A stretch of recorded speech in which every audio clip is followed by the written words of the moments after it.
Hello. Once again, my name is Tim Grady. I'm from Lawton, Oklahoma, USA, Seventh-Day Adventist Church. I'm just a member. Okay, today's subject is going to be self-watering buckets, also known as wicking buckets, uh, and many other names. This guy is not the first man to do it, but I will give him credit for being the first one to do it well on YouTube, way back when YouTube first started. This method goes way, way back. Now, the original one was a bucket inside of a bucket, and you had a tube where you watered it in, and it would wick up from the bottom bucket to the top bucket, and it used two buckets. Now, what he does is he uses a rain gutter.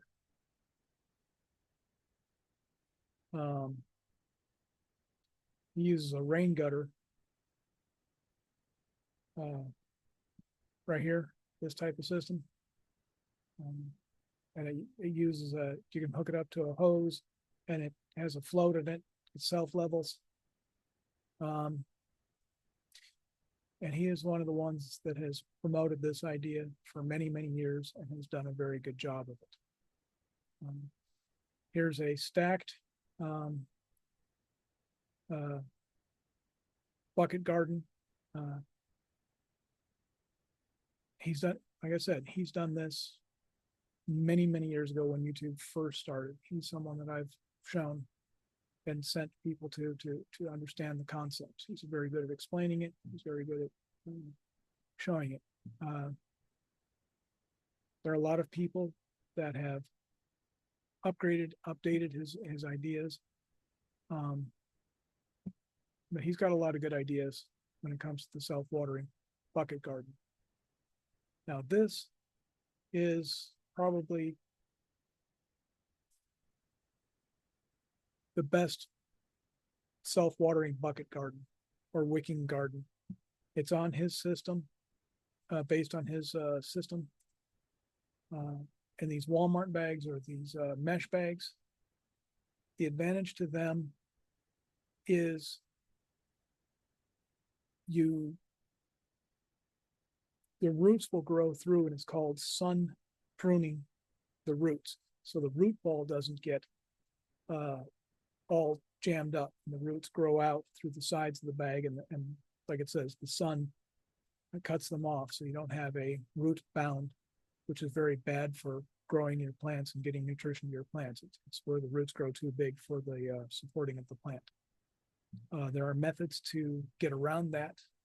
Another video I will be talking about pruning and topping your plants. I will be talking about commercial methods where they take a Q-tip and go into the different plants and germinate them so they grow better, faster. Those are just advanced gardening methods. I'm just talking right now about simple gardening methods. But this one is probably a good idea. Again, it's an advancing of the rainwater bucket garden. Another advancement that people have done is taken a tube, 6-inch, like this, so it doesn't evaporate out. The mosquitoes don't get in it. And again, you can go back with the other from the self-watering bucket garden with the bags. With this, you can cut the holes in the sides and grow more plants. Many, many ideas on this. Self-watering bucket gardens, again, where was that? You can grow it like here on that one where he's got them stacked up in rows where the sun can just get down. You plant lesser needs plants on the bottom and higher need plants on the top. That's another strategy of what is and what is not a sun plant. But self-watering bucket gardens.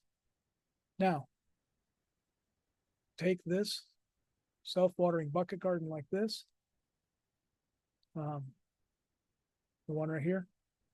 And you take that and you put that behind your couch, and you now can grow food behind your couch.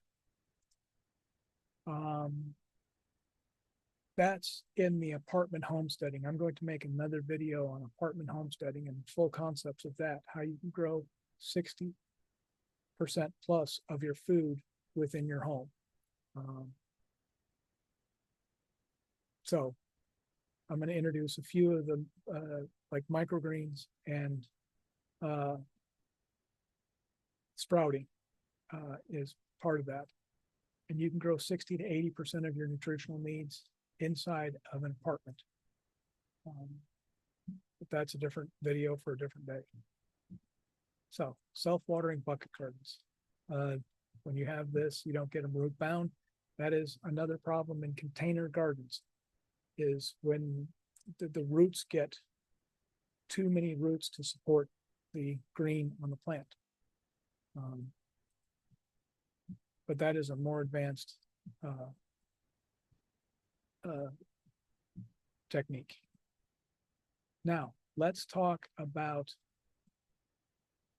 the first 4 plants. You should probably grow 5. Red peppers. First, for a survival garden. 5 plants you should grow. The red cayenne for a medicinal survival garden. The cayenne, garlic, onions, turmeric, and ginger are probably the first 5 plants you should start growing in a medicinal garden. They all have good antioxidant. They all have good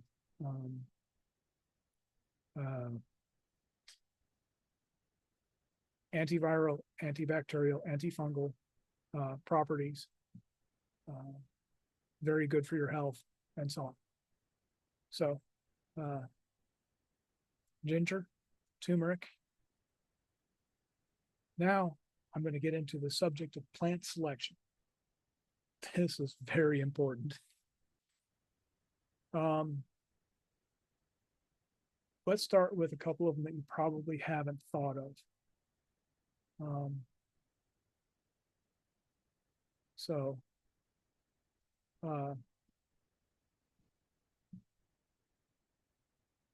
Scarlet runner beans.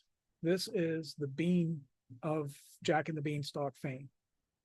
It grows very rapidly. It grows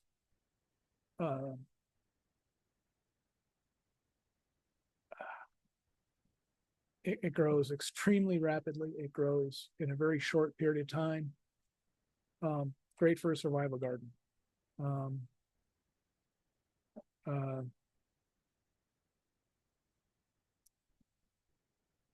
Here's an article on how to grow it. I will leave a link to that in the description below.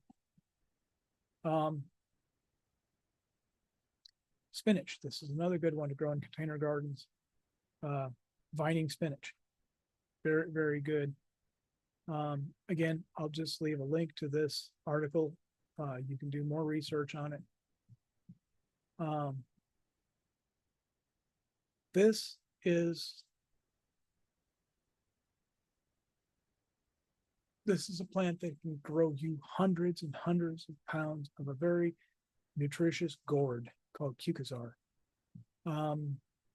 I'm not going to go into the history of it and all the rest of it, but you can grow literally on one plant hundreds of pounds if properly pruned and topped, and you don't develop a root ball in your container garden. You can grow these in very little time, very little space, and grow literally hundreds of pounds of highly nutritious food. Again, they're kind of a combination between a cucumber and a,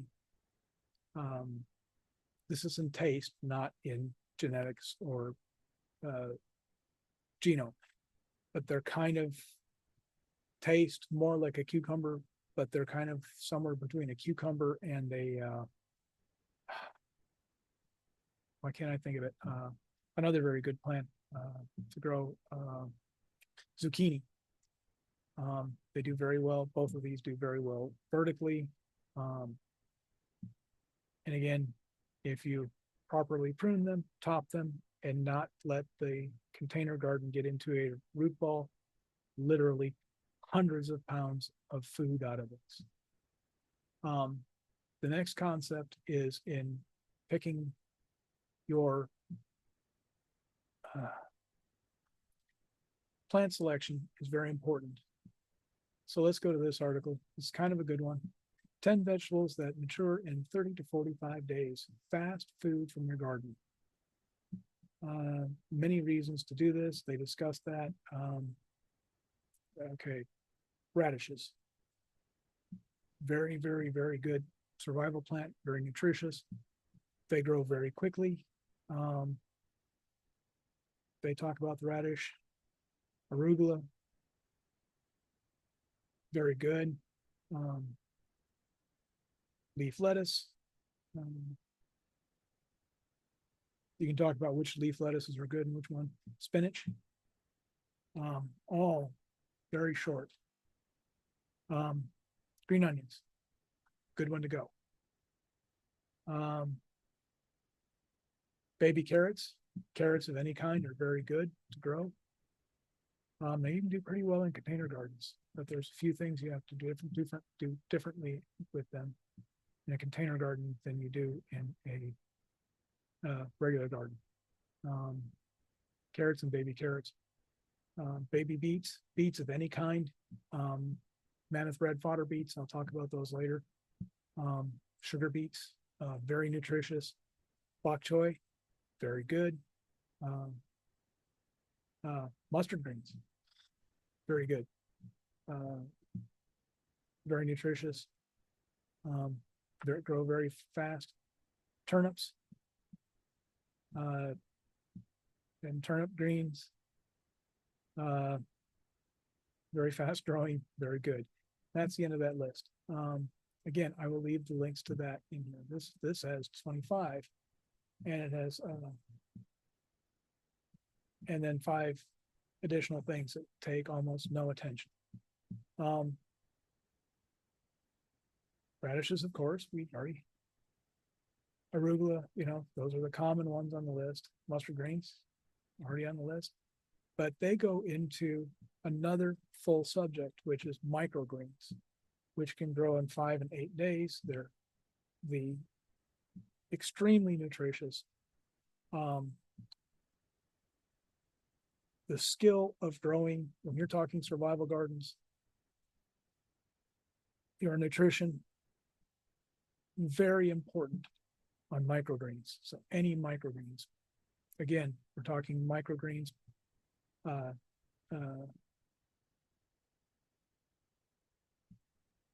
Spinach, again, not a microgreen, but we're talking about leaf lettuce again. A lot of the things are on the same as the last list. Wild mustard greens. I guess I don't know how to pronounce that. I'm sorry. Bok choy, very good choice. Beets and beet greens.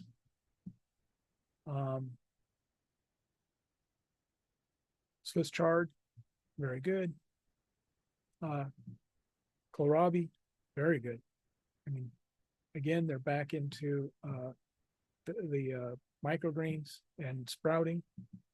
I can't stress enough how important that is for nutrition and or a survival situation garden.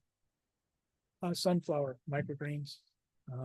Again, they're doing more microgreens, radish microgreens. Microgreens again, very, very, very good. Broccoli. Oh yeah. Excellent source of protein, broccoli. There are many other plants that are high in protein, higher value in protein per unit of measurement than most meats. Again, microgreens, another more microgreens, kale, very good. Watercress. I'll discuss that in a different subject. But watercress, very good. Any of the water plants, sorrel. Oh yeah, very good.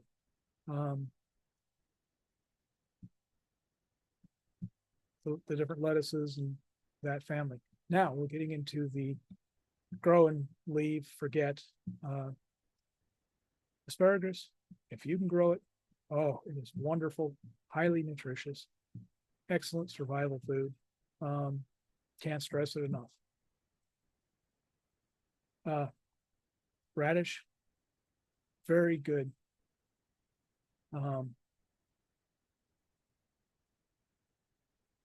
Rhubarb. Rhubarb is very good. But don't eat the leaves, or they're poison. I'm sure they're going to talk about it. Artichokes, most people don't plant those, but very good in a survival or a short-term garden.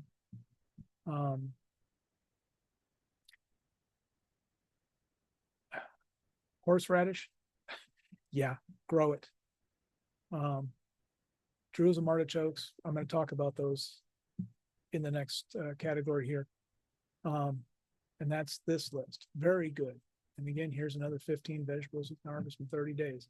A lot of it is the same, but some of these add different ones. If you can grow something very quickly, if you make a mistake, you can recover and replant and still harvest through your growing season. Red mammoth or mammoth red fodder beets, very, very high quality, because you can now eat the tops and leave the any 2-year seeders like lettuce, radishes, beets, and many of the others. You can harvest the leaves, leave the tuber in, they'll grow back, and they'll go to seed in the second year. So those are called biannual. Pay attention to those, because those are very good to collect seeds for your microgreens and your sprouting. So that's another. Jerusalem artichokes, back to them. I will leave the link. Please read this. This is important. Please. This is one that most people get. Now we're going to go into best tubers. Tuber is something that you harvest from under. I'm going to add 2 tubers to this after. So it gives a definition of tubers. Why choose tubers? Easy cultivation, resilience, high yield, storage, learning opportunity. I agree with all of those. Potatoes, number 1. Okay, then we go into sweet potatoes.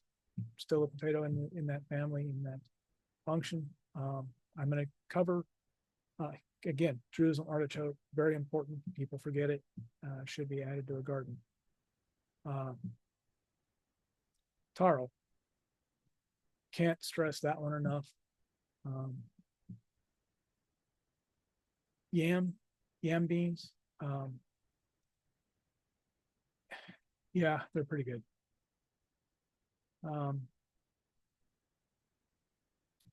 And that they talk about that, but those are not the only tubers. Tubers are just really important in your garden. They give you your starches. I can get a lot of very good proteins and from a lot of vegetables. I can get very high quality protein, but to get the non-damaging starches into your body, a lot of the tubers will do that. And now, here's another one, horseradish, wasabi, Yukon. These are different than this other list.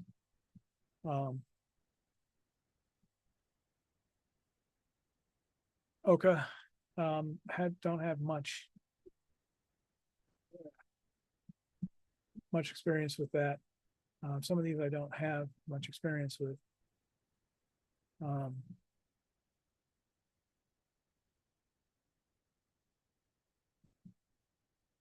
So many of these, again, tubers.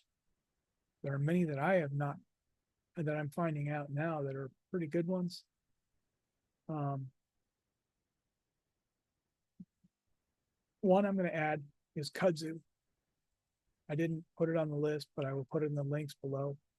Kudzu is one you can find in most of the country, but be careful because its cousin is poison ivy, and don't mix them up. Learn how to find tubers. Apache or American potatoes are another good one when you're foraging. Japanese knotweed, many others. Those are another subject on ones you can find naturally and forage for. I'll make another video on that. But this is what you can plant and do well. Turmeric, again, turmeric, ginger. I don't like them, but your cayenne peppers, your garlic and onion, for any garden or any survival garden or any medicinal garden, the 5 things. Yeah, I don't like them. But your cayenne pepper, your red cayenne pepper, your turmeric, your ginger, your garlic and onions are the 5 that you really, really need to grow.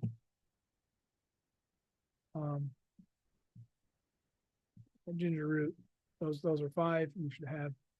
There are many other medicinal. I'll let other people talk to those, but those are 5 base because they cover your anti-inflammatories, your antioxidants, your antiviral, and your antifungal, and your antibacterial. Those 5 are your basics. And your turmeric and ginger need the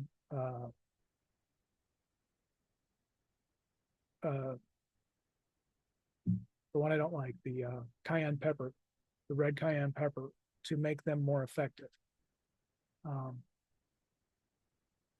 So, a wrap up. I'm going to give this guy's description.